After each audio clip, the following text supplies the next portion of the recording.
ఏమన్నా ఆగిందా? ఆగదు. అది సీతంటే 100% పవర్ఫుల్ నేటి మహిళ.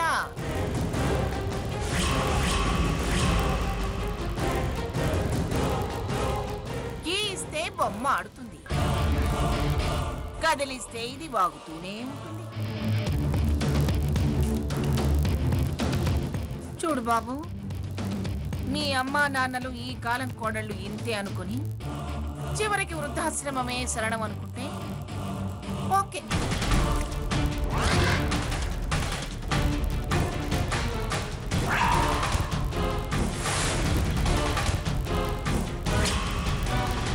ఇదిగో అమ్మాయి, నువ్వు కాబోయే ఆడపడుచు. ఆడపడుచుంటే ప్రత్యేకంగా కొమ్ములు ఏమైనా ఉంటాయా అనుకుంటే చాచా మనుషులు కొమ్ములు ఎందుకుంటాయి అని తలోంచి ఆడిచి దంచుకుంటే ఓకే. ఏమన్నా అదే షటప్ గిటప్ అంటే అందులే నా పెళ్ళమే శభాష్ అని అనుకుంటే సరిపోతుంది.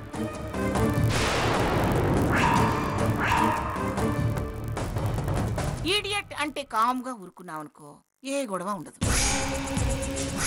శాడిస్ట్ అంటే చెడ్డ మాట ఏం కాదు అన్న మనస్తత్వం ఉందనుకో, అసలు ప్రాబ్లమే రాదు. తానా అంటే తందానా అనుకునే రకమైతే 50-50గా బతికేయచ్చు. Mister పెళ్ళామనుకొని దులిపేసుకుని బతికేయగలిగితే happy. ఏమన్నా మనల్ని కాదు అని దొన్నపోత మీద వాన పడ్డట్టు దులిపేసుకోగలిగితే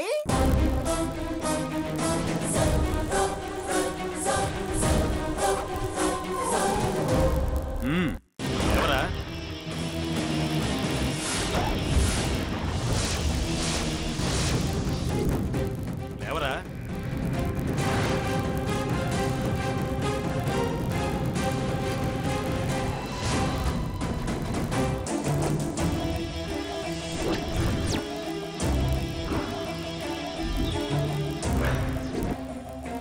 కూర్చోలేక వాళ్ళు వెళ్ళిపోయి చాలాసేపు అయింది అమ్మమ్మ గారు.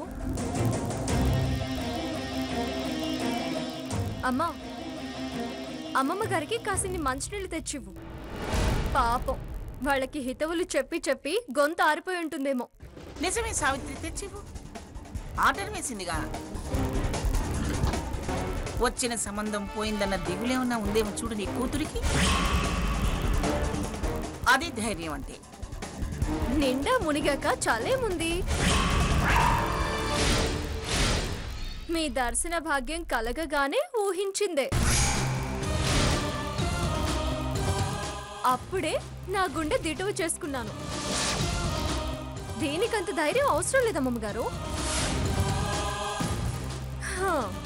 ఇప్పుడు తమరి కళ్ళు చల్లబడ్డాయనుకుంటాను. వచ్చిన పని సక్సెస్ అయిందన్న తృప్తి మిగిలిందా? ఇక దయచేస్తారా? సీత, నాన్న, నేనేం అయిష్టంతోనో కోపంతోనో అనడం లేదు. గొప్పవారు చాలా పనులవి ఉంటాయి. బిజీ కదా, చేయాల్సిన సత్కారాలు ఇంకా ఏమైనా ఉన్నాయేమో. మన కోసం వాళ్ళ టైం వేస్ట్ చేసుకోవడం ఎందుకని గుర్తు చేస్తున్నాను అంతే. సీత, ఆఖరిసారిగా చెప్తున్నాను, మీ అమ్మ శపథం నెరవేరాలంటే నీకు పెళ్లి కావాలనుకుంటే ముందు నీ పొగరు తగ్గించుకోవాలి. సారీ అని నా ముందు ముక్కు నేలకు రాయాలి.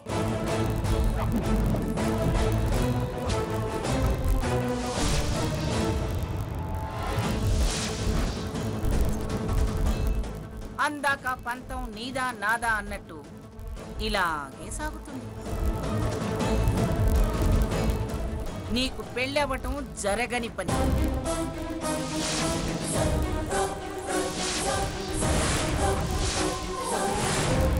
పేదవాళ్ళ మీద పంతాలు ఎందుకమ్మా? నాన్న, మనం పేదైనా బిక్కైనా వారినేమి ఆచించి బ్రతకడం లేదు. మీరేం ప్రాధేయపడకండి. ఇదే ఇదే ఇదే తగ్గించుకో సీత.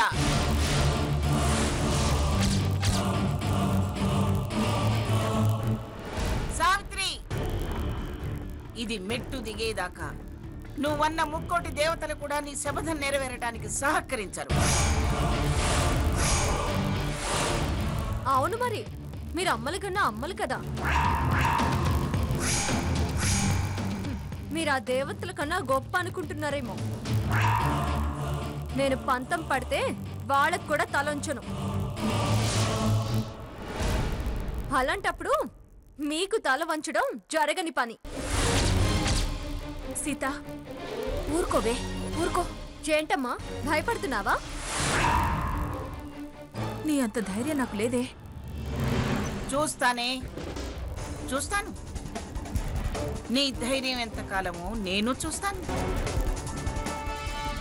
రామచంద్రయ్య, నేను అన్న మాట మీద నిలబడేదాన్ని.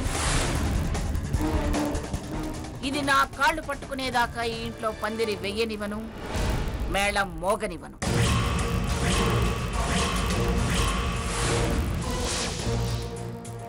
పెద్దదాన్ని చిన్నదాన్ని వెలపట దాపట కట్టి నీ బతుకు బండి సాగించుకోవాల్సిందే.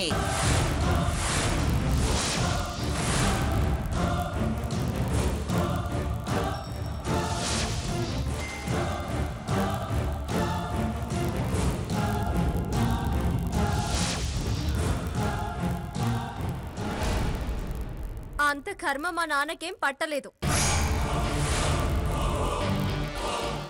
ఏనుగు నిలబడ్డ వెయ్యే, చెత్తు పడ్డ కూడా వెయ్యే. చేసిన నాళ్ళు జీతం, తర్వాత పెన్షన్.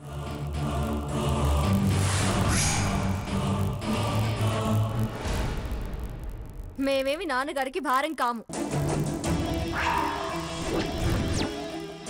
అమ్మా నాన్న మాకు భారం అవ్వరు.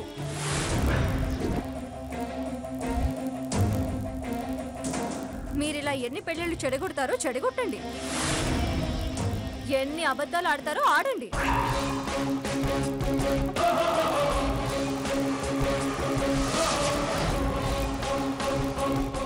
నా మనవడితో సంబంధం చెడిపోయిన తర్వాత ఇదే మొదటి సంబంధం కాబట్టి ఇంకా ఇలా మాట్లాడుతున్నావు. 4 సంబంధాలు ఇలా చెడగొడితే నీ కలలు వాటంతట అవే దిగొస్తాయి.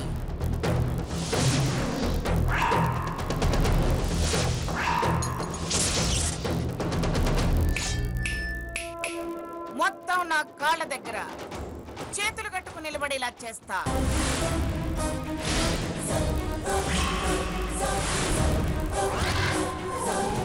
పదవే స్వర్ణ,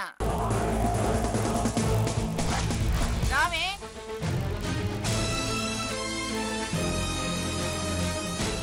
పిన్నిగారు, ఓ పిన్నిగారు.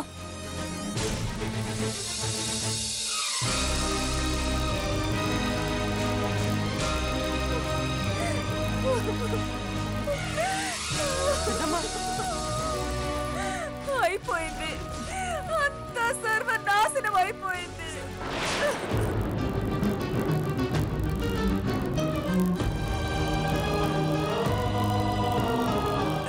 అయ్యో అమ్మా, నువ్వు మాట్లాడకు, అంత నీ వల్లే. ఏం కాదులేవే, నువ్వు గుండె పగలు కొట్టుకోకు. ఊరుకో సావిత్రి.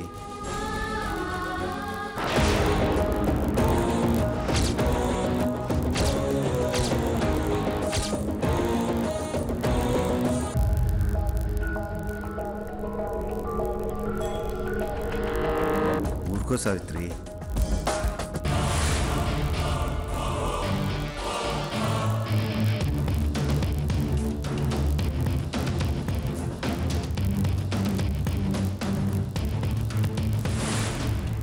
ఏమిటి?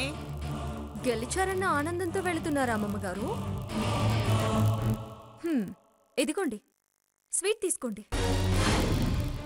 గెలిచింది మీరు కాదు, నన్ను గెలిపించి మీరు ఓడారు. థ్యాంక్స్. ఏం మాట్లాడుతున్నావు?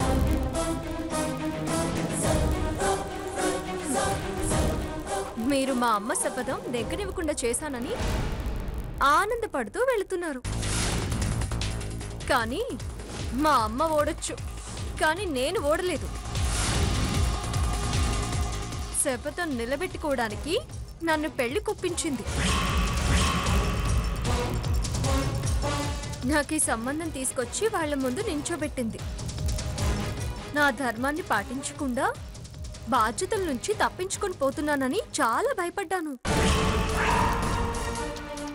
వాళ్ళకి నేను నచ్చుతానని నాకు తెలుసు.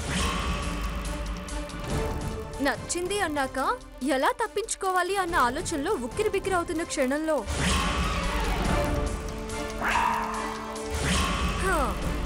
ఆక్సిజన్లా మీరొచ్చారు.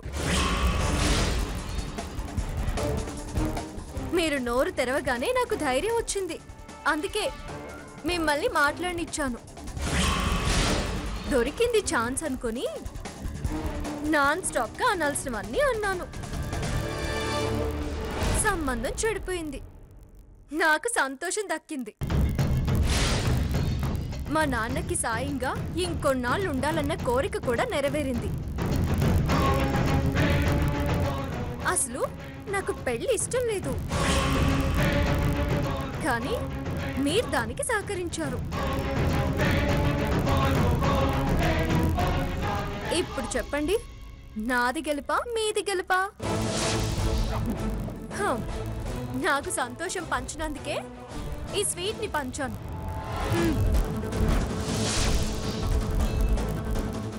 వీటిని అలా చప్పరించుకుంటూ ఇంటి దాకా వెళ్ళండి. స్వర్ణ, ఈ లడ్డూలు తీసుకుని ఒకదాని తర్వాత ఒకటి అమ్మమ్మ గారికి ఇచ్చేయే. తీసుకోండి అమ్మమ్మ గారు.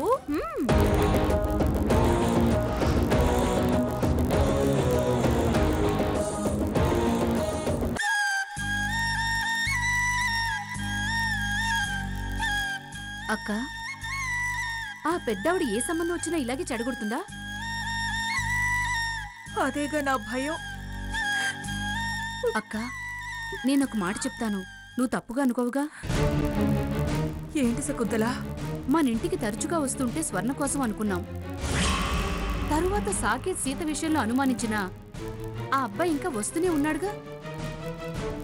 అసలు అబ్బాయి మనసులో ఏముందో, సీత గురించి ఏమనుకుంటున్నాడో తెలుసుకుని పెద్దవాళ్లతో మాట్లాడితే ఏ ఇబ్బంది ఉండదనుకుంటాను. అదే అక్క, మొన్న మన ఇంటికొచ్చి గొడవపడి వెళ్లాడే సాకేత్తో రేడియో స్టేషన్లో సీతతో పాటు ఉద్యోగం చేస్తాడు. అదే రఘురామ్ అక్క. డ్రైవర్ పోనీ.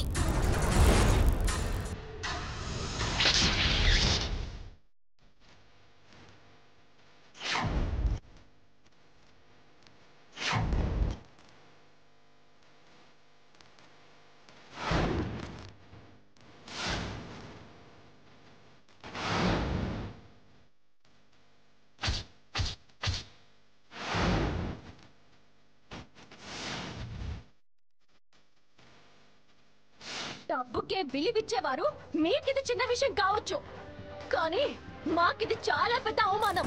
అందుకే పెళ్లికి ముందే ఈ తెగదెంపులు, ఈ సంబంధానికి మీకు ఒక నమస్కారం.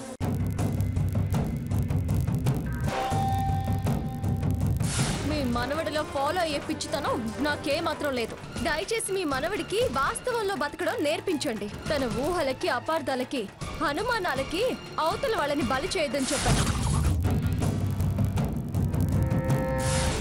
ఒకవేళ మీరు ముష్టి అనుకున్నా మేమేమి ముష్టోళ్ళం కాదు దాన్ని తీసుకోవడానికి. డబ్బుతో మమ్మల్ని లొంగ తీసుకో.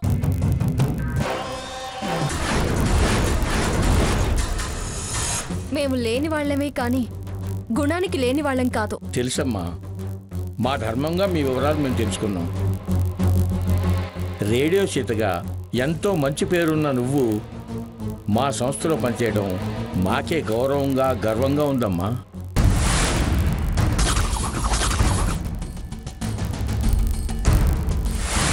అవసరాలు రావచ్చు కానీ అన్నింటికీ తలంచి ఉండాల్సిన అవసరం లేదు సార్. మేము ఆత్మాభిమానం చంపుకుని బ్రతకాల్సిన అవసరమూ లేదు. నీ విలువ తగ్గకుండా గౌరవమైన స్థానం, గౌరవమైన రెమ్యూనరేషన్ ఇవ్వాలని నిర్ణయించుకున్నాం.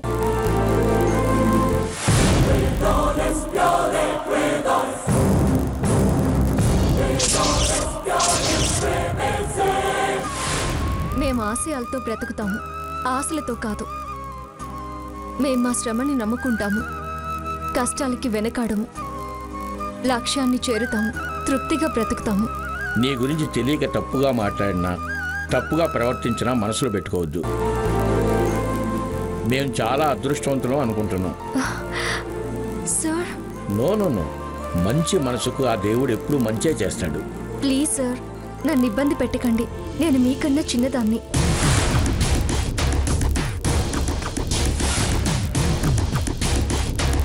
ఇదిగోండి, స్వీట్ తీసుకోండి. నన్ను గెలిపించి మీరు ఓడారు. మాయల పకీరు ప్రాణం చిలకలో ఉన్నట్టు దీన్నెన్ని రకాలుగా అవమానించినా కష్టపెట్టినా నన్నే గెలుస్తూ వస్తుందే.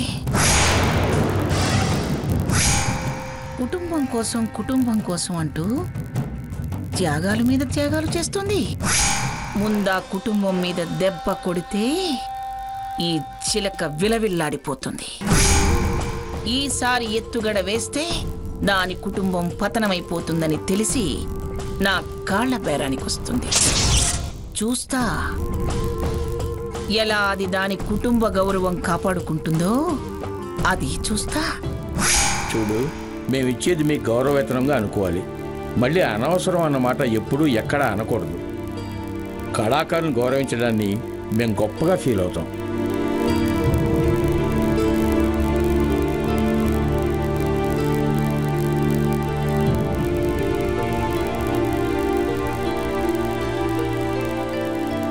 ఇదిగో అమ్మా, 25,000 అడ్వాన్స్గా ఇస్తున్నాను. సార్ పర్వాలేదు, తీసుకో అమ్మా.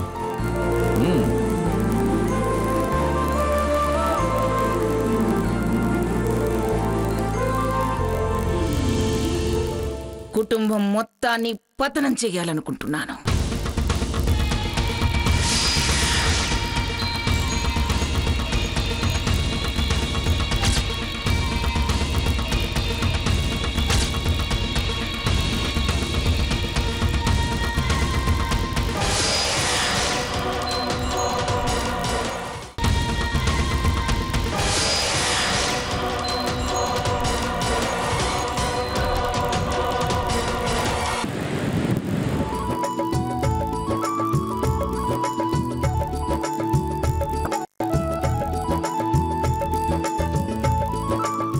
శకుంతల, ఇది తీసుకుని ఇంకేం కావాలో రెడీగా పెట్టు. రండి పిన్ని గారు. వచ్చింది ఇక్కడికి రావడానికేగా. మళ్ళీ ఆ రెండే ఏమిటి? మంగా మరీ చిత్రులకు పోకే. ఏదో మర్యాద కోసం అలా అంటారు, దాన్ని కూడా తప్పుపడితే ఎలా? నేను సరదాగానే అన్నానని మీరెందుకు అనుకోరు? నేనేది మాట్లాడే తప్పేనా? నీ దగ్గర విరుపులు విసురులే గాని సరదాలు ఉండవు కదా. సడన్ గా సరదాలు తమాషాలు అంటే మాకెలా అర్థం అవుతాయి? స్వర్ణ, రామ్మా, రా. కూర్చో కూర్చో.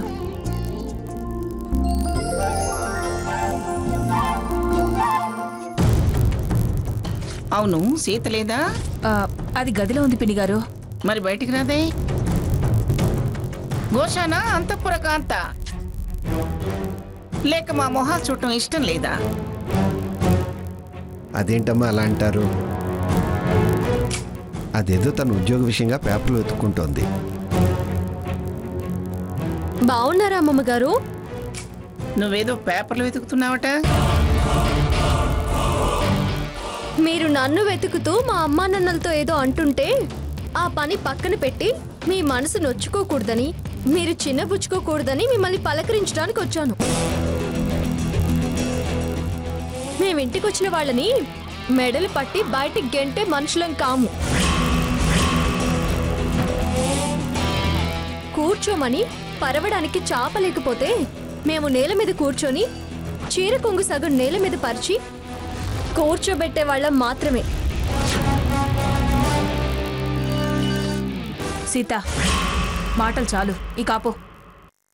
మాట్లాడి సావిత్రి. అది నన్ను చూస్తే చాలు ఒంటి కాలు మీద వేస్తుంది. ఎగిరెగిరి దూకేవాళ్లే చతికిల పడేది. అందుకే దేవుడు మిమ్మల్ని అలా పడేశాడు.